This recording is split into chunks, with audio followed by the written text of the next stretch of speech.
ऐसी मिथ्या मान्यता है मिथ्यात्व अधर्म, निज आत्म तल्लीनता सुखमय आत्म धर्म।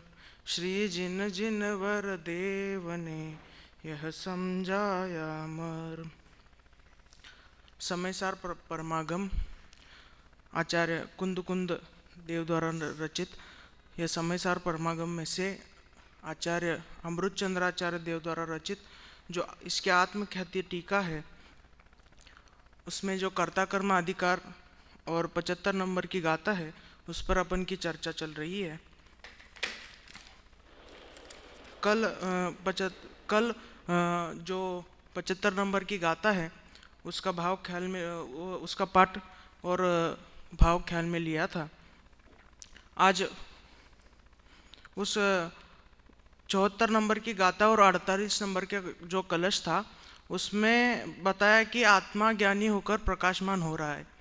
तो प्रश्न उठता है कि वह आत्मा ज्ञानी तो हो रहा है, तो ज्ञानी कैसे हो रहा है? इति चेत मतलब वो ज्ञानी कैसे हो रहा है आत्मा? तो उसके उत्तर स्वरूप में 75 नंबर की गाथा उन्होंने कही। तो गाथा का एक बार पाठ करते हैं, फिर टीका को प्रारंभ करेंगे। कम्मस्य परिणामं नो कम्मस्य यतहेव परिणामं, न करे एयमादा जो जान दिशो हवदीनानि। कर्म के परिणाम को नो कर्म के परिणाम को, जो ना करे बस मात्र जाने प्राप्त हो सद ज्ञान को।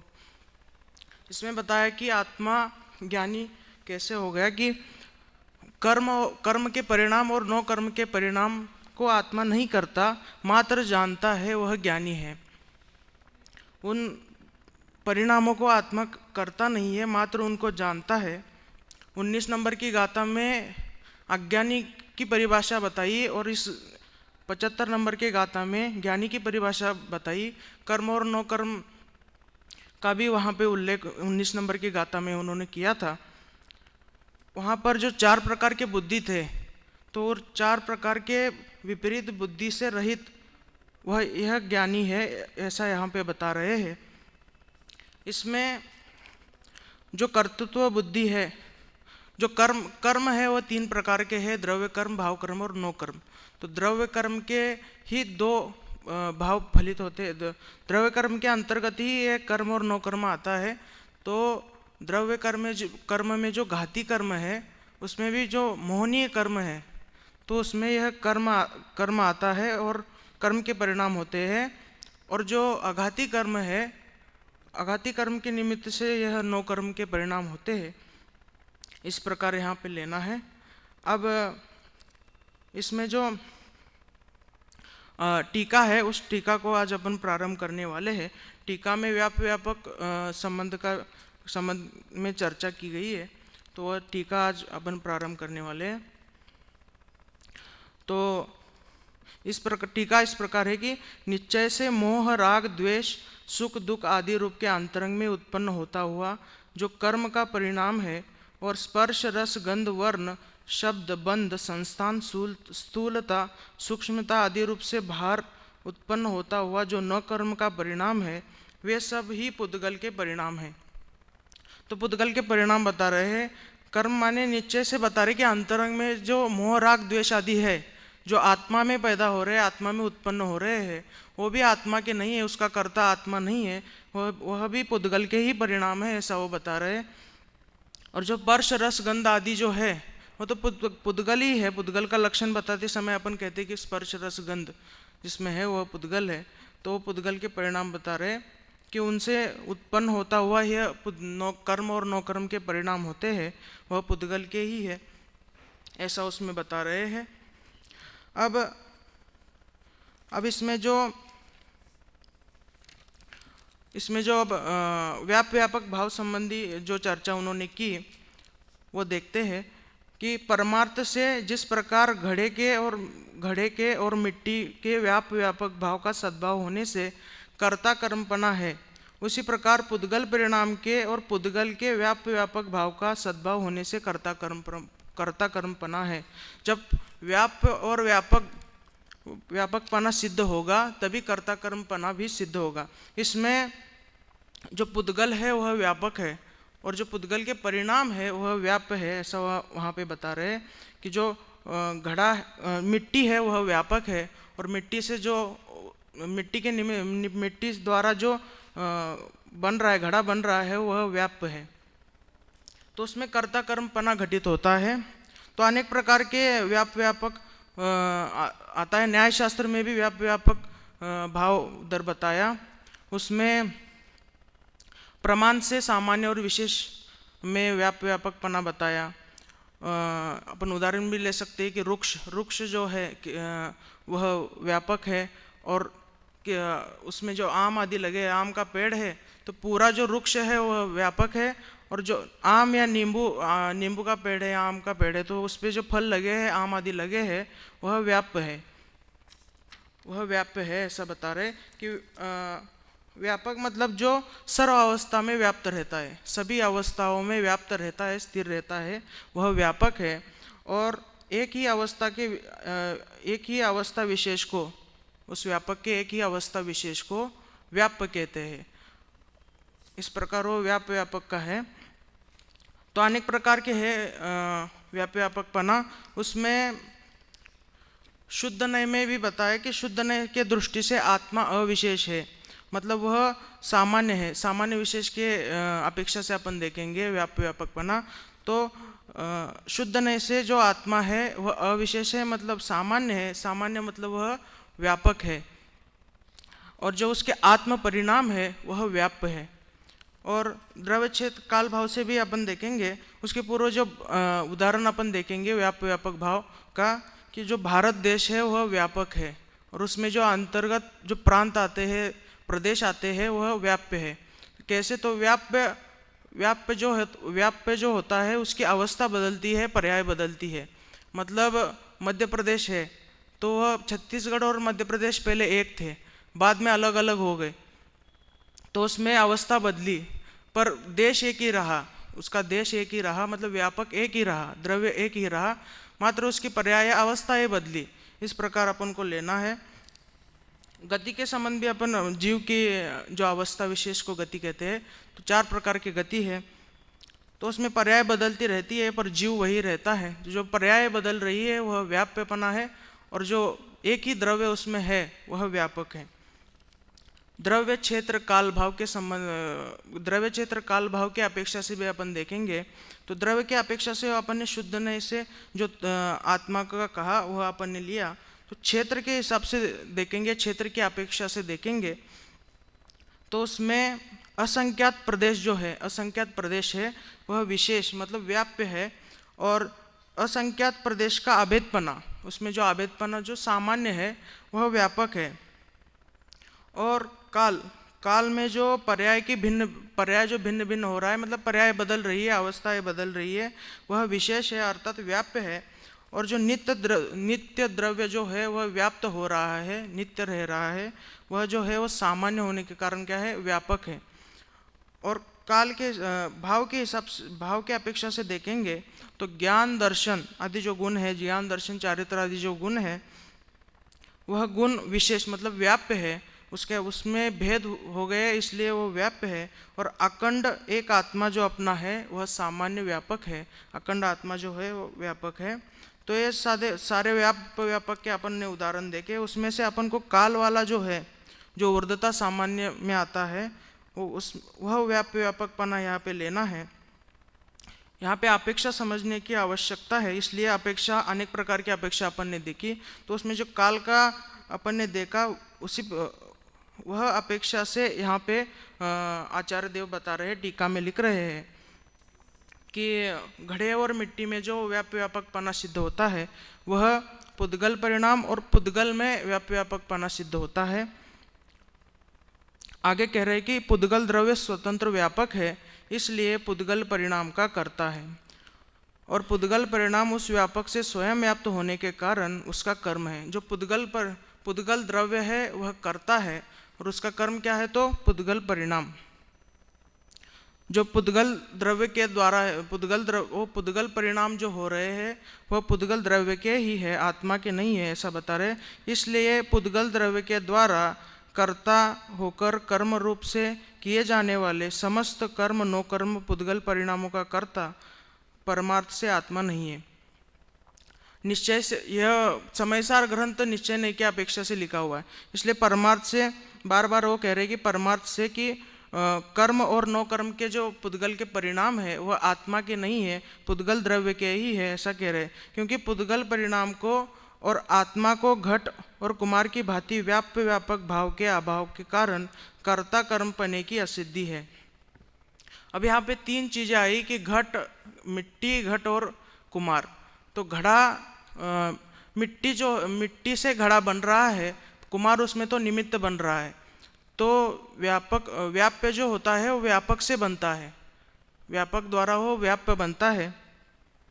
उसमें भी है कि उसमें भी थास, पूष, कोश, घट, कपाल, इसमें भी अवस्थाएं बदलती जा रही है। व्यापक एक ही है मिट्टी, पर उसमें भी अवस्थाएं बदलती जा रही है। पहले वो मिट्टी का ऐसा पिंड बनाते हैं थास, फिर पूष उसका आकार देते हुए घड़ा बनाते हैं, कपाल मतलब जो मिट्टी तो ये अपना घड़ा जो होता है वो टूट जाता है, वो कपाल।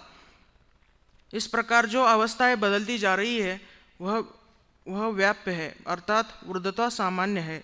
और जो मिट्टी अकेली मिट्टी जो है व्यापक है, वह तिर्यक सामान्य है। इस प्रकार यहाँ पे बता रहे हैं कि कुमार और घट का व्यापकपना यहाँ पे नहीं घटता, सिद्ध नहीं होता। कुमार का और घट का व्यापकपना यहाँ पे सिद्ध नहीं होता, मिट्टी का और घड़े का होता है। क्योंकि वो व्यापक जो है वो अपना व्यापक जो है वह मिट्टी है, उस मिट्टी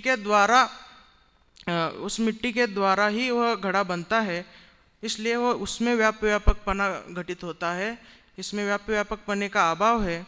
इसलिए घट और कुमार का वो व्यापकपना यहाँ पे घटित नहीं होता। इसलिए कह रहे कि पुद्गल परिणाम और आत्मा का व्यापकपना घटित नहीं होता।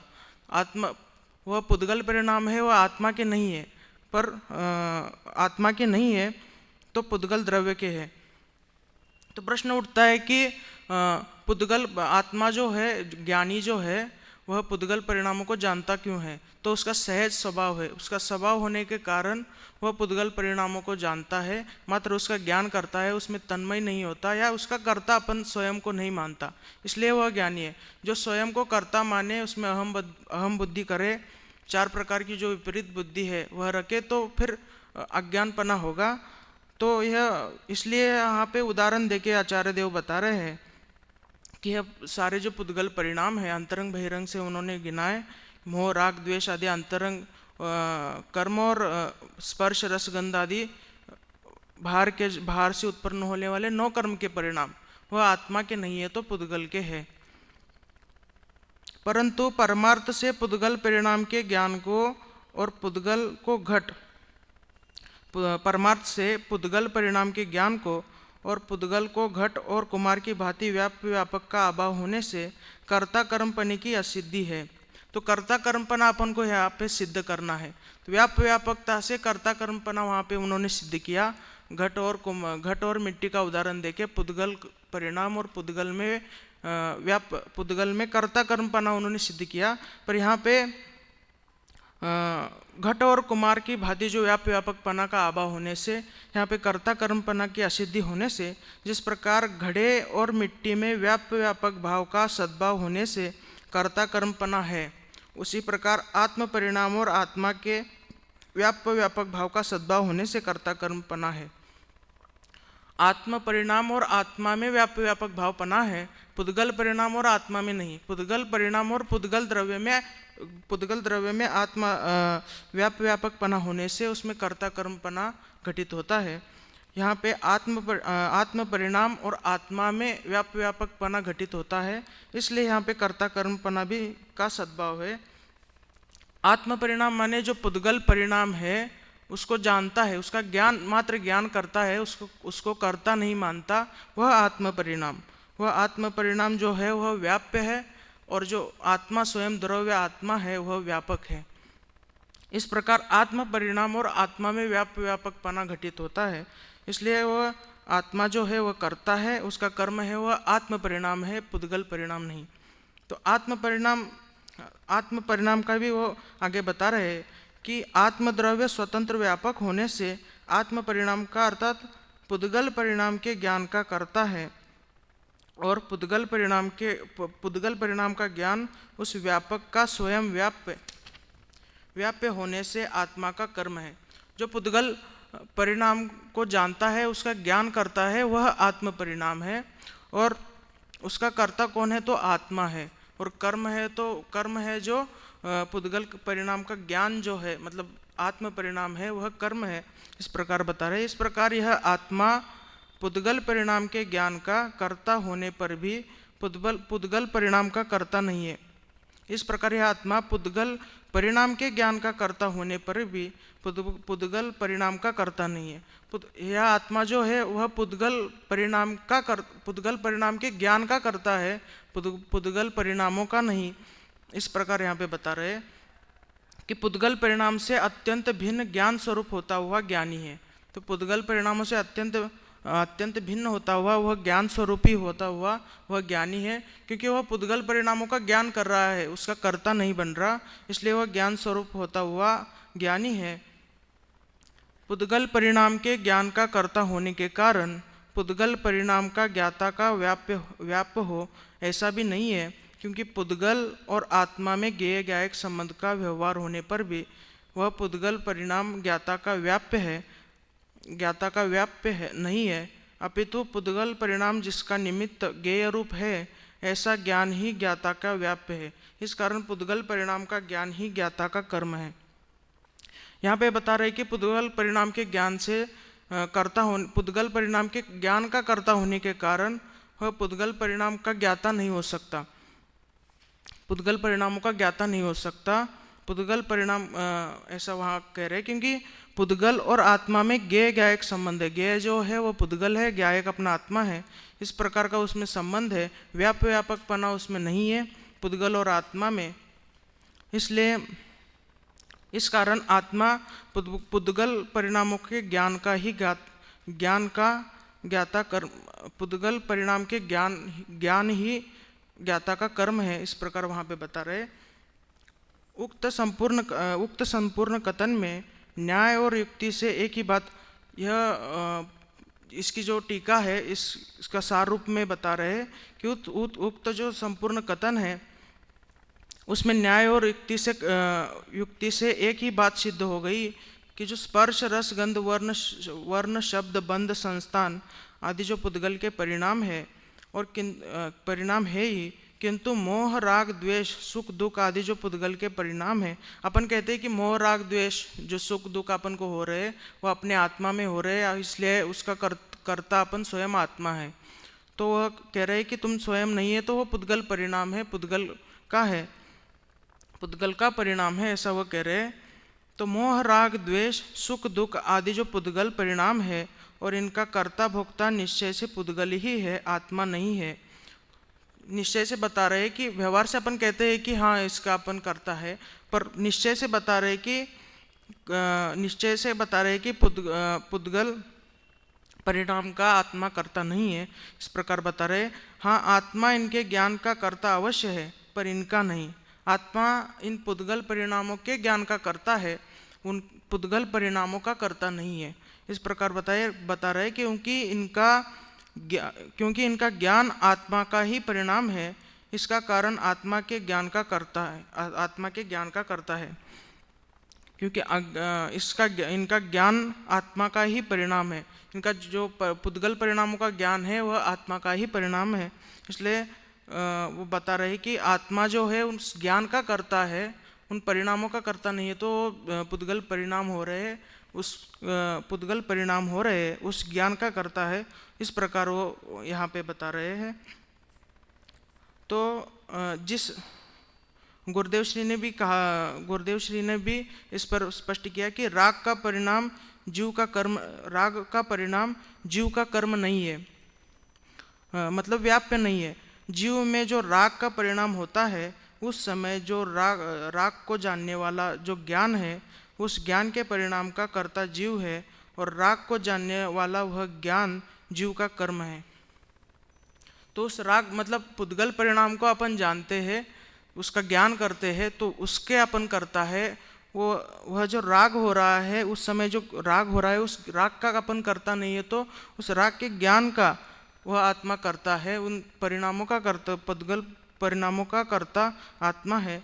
इस प्रकार वहाँ पे बता रहे राग संबंधी ज्ञान और राग को जानने वाले आत्मा की ज्ञान पर्याय आत्मा का सुपर प्रकाशक स्वभाव होने से आत्मा का कर्म है, तथा राग को जानने वाली ज्ञान पर्याय का आत्मा का जानने वाली ज्ञान पर्याय आत्मा का करता है। तो जो ज्ञान पर्याय है मतलब पुद्गल परिणामों को जान रही है, मतलब जो सुपर प्रकाशक स्वभाव से आत्मा का जो आत्मा सुपर प्रकाशक होने से वो जो स्वभाव है आत्मा का कर्म है, और राग को जानने वाला वो ज्ञान पर्याय जो है वह आत्मा का करता है। जिस परद्रव्य या परभाव का ज्ञान होता है वह परद्रव्य या परभाव आत्मा का कर्म नहीं हो सकता, बल्कि उस परद्रव्य का परभाव का ज्ञान आत्मा का कर्म होता है। आत्मा उस ज्ञान का कर्ता होता है। तो आत्मा उस पुद्गल परिणामों के ज्ञान का करता है। परद्रव्य या परभाव का आत्मा करता नहीं है। परद्रव्य या परभावों का आत्मा करता नहीं है, तो उस परद्रव्य और परभाव के ज्ञान का आत्मा करता है। उन कार्य का, उस क्रिया का आत्मा करता है। कर्म का आत्मा वह करता है। इस प्रकार बता रहे भगवान आत्मा स्वपर प्रकाशक ज्ञान शक्ति का पिंड है। वह स्वयं कर्ता होकर स्वपर को प्रकाशित करता है। पर को प्रकाशित करने में आत्मा को पर की अपेक्षा नहीं है। राग का परिणाम या व्यवहार का परिणाम हुआ, इस कारण राग या व्यवहार का ज्ञान हुआ। ऐसी अपेक्षा से पराधीनता ज्ञान के परिणाम को नहीं है। इस प्रकार बता रहे कि इस प्रकार अत्यंत स्पष्ट है कि अपनी स्वपर प्रकाशक शक्ति के कारण ही यह भगवान आत्मा पर को और रागादि भावों को जानता है। यह जानना उसका कर्म है और उससे जानने रूप कर्म का वह करता है। तो जो रागादि पर भाव है, पर द्रव्य के जो भाव है, पुद्गल परिणाम मतलब कर्म और नो कर्म के जो भाव है, वह उसके ज्ञान का वह आत्मा करता है। उन भावों का करता नहीं है, तो उस भावों के ज्ञान का करता है। इस प्रकार यहाँ पे वह बता रहे। आगे कलश में भी इसी संबंधी चर्चा आएगी कि व्यापकपना के संबंध में ही आगे वह कलश में भाव लिया गया है, उसकी चर्चा अपन कल करेंगे।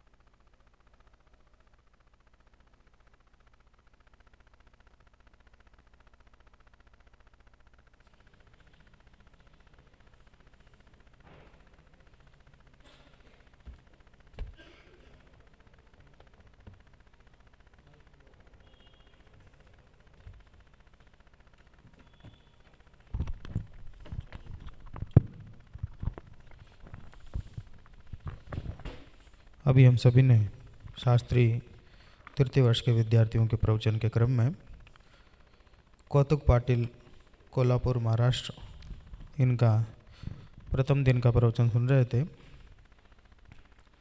समय सार की 75वीं जो गाथा है उस गाथा पर सामान्य चर्चा कल के वक्ता के द्वारा हो गई थी। उसके पश्चात जो उसकी टीका की चर्चा है उससे आज आपको प्रारंभ करना था। प्रारंभ भी आपने उसी प्रकार किया। भाषा शैली की बात ज़्यादा विशेष नहीं करूँगा, क्योंकि ये विषय कठिन है। जो टीका में विषय आया है न्याय शैली में लिखी गई टीका है। वैसे भी अमरचंद्र आचार्य ने न्याय का ही आश्रय लिया है, न्याय शैली में ही समस्त विषयों का प्रतिपादन किया है।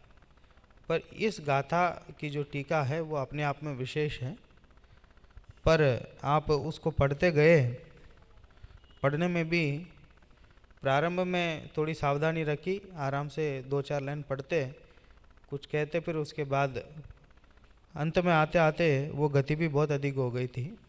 इसका मतलब स्पष्ट तैयारी नहीं थी।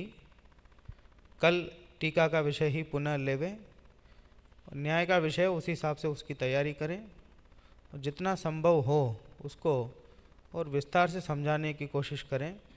कलश में अभी नहीं जावें, अभी गाथा में भी और विषय है, कुछ गाथाएं और प्रस्तुत करके कुछ और उद्धरण दिए हुए हैं अनुशीलन में, उन विषयों को देखें और देखकर पढ़ने की बजाय उन विषयों को पहले से देख लें, तैयारी कर लें क्या क्या उदाहरण देना उनमें, और कुछ बिंदुवार बना करके उसको प्रस्तुत करें, तो आपकी मौलिकता उसमें समझ में आएगी, आपकी विशेष तैयारी आपने क्या की है उसमें वह बात आएगी। अभी तो केवल उसको पढ़ा है और उसके बारे में 1-2 बातें बोली हैं, तो उसमें विशेष रूप से अधिक टिप्पणी नहीं हो सकती है। तो कल इसी विषय को आगे लेकर के आप आगे बढ़ें, आगे की चर्चा करें।